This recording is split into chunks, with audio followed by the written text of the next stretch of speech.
Hello friends, আমি ready হয়ে গেছি। তো আজকে পুজো ছিল, তো এখানে ব্রাহ্মণ চলে এসেছে পুজো করার জন্য।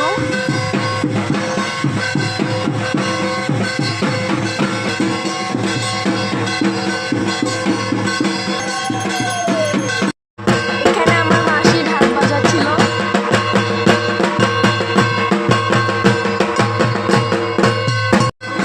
তো এখানে ভোগের প্রসাদ নিয়ে এসেছে দিদন, আমার দিদন হয়। আমি আবার রেডি হয়ে গেছি রাত্রির বেলা। এখানে পুঁথি পড়া হচ্ছে।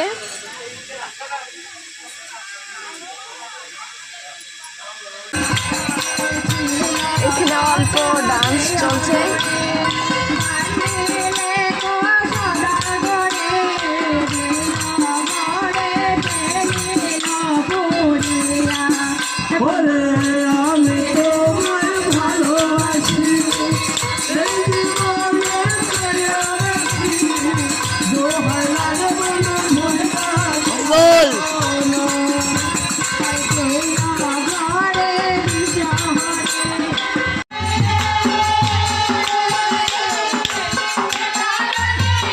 আমার মাকে দেখো এখানে কটা বাজাচ্ছে।